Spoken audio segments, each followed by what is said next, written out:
Bismillahirrahmanirrahim. Students, today we are starting the ion exchange chromatography. That is the first chromatographic technique for the purification of protein. So before starting the ion exchange chromatography, little introduction about the chromatography. You know that chromatography is the separation of ions, colored ions. This chromatography having the composed of two phases. First is the stationary phase, that is the water insoluble support media. This stationary phase may be gel, paper or resin. Second phase of the chromatography is the mobile phase, and the mobile phase may be water, buffer or the solvent.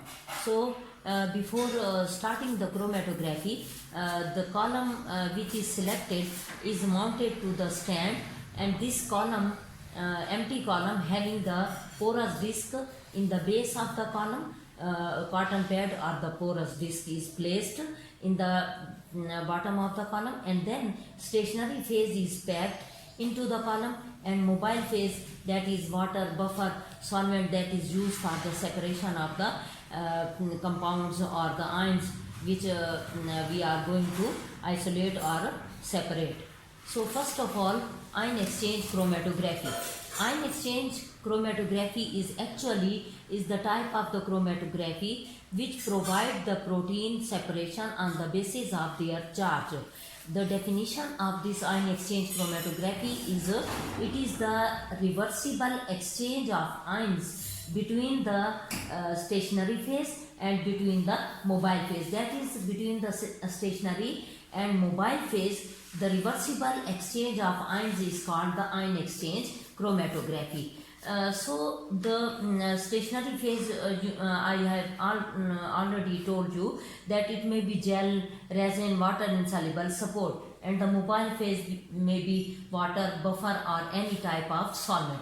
So the principle of ion exchange chromatography, in ion exchange chromatography, the stationary phase, which is composed of gel, resin or water insoluble support, this stationary phase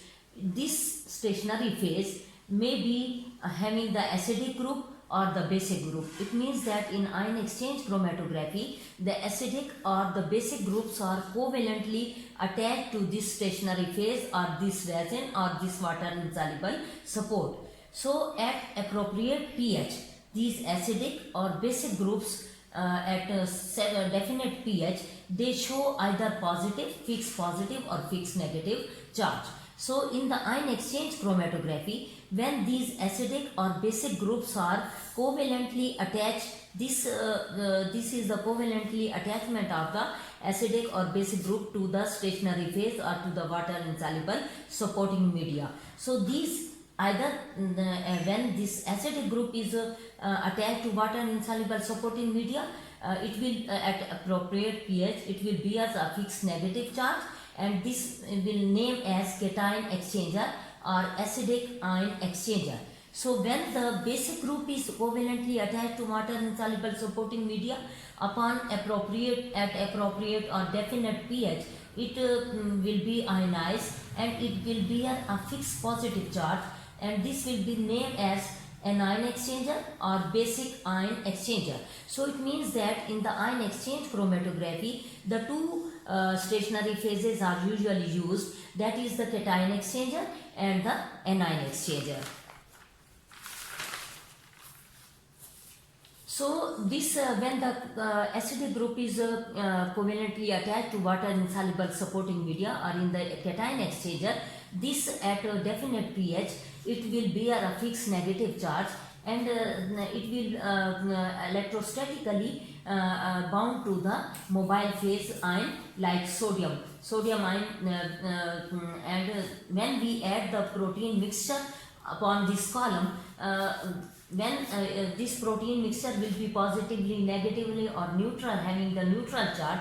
So positive charge protein will bind electrostatically to this fixed negative charge, whereas the negative and the neutral protein will be eluted during washing of the column. Similarly, when we pack the anion exchanger into the column at low pH, it will bear a fixed positive charge, and these are the mobile ions which are electrostatically bound to this fixed positive charge.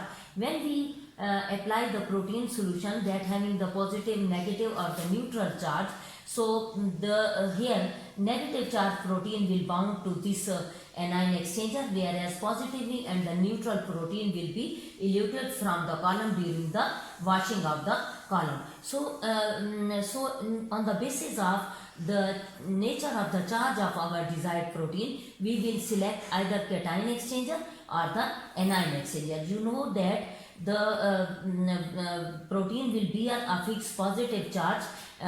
We will use the cation exchanger, and if our desired protein having the negative charge, we will use a anion exchanger as a stationary phase. So the ion exchange chromatography provide isolation of the protein on the basis of charge, and the charge of the protein is pH dependent.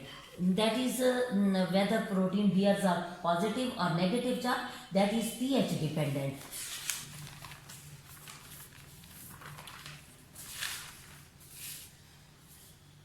As I have already told you that each protein having a specific isoelectric point at which it is present in the zwitterion form, that is 50% positive and 50% negative.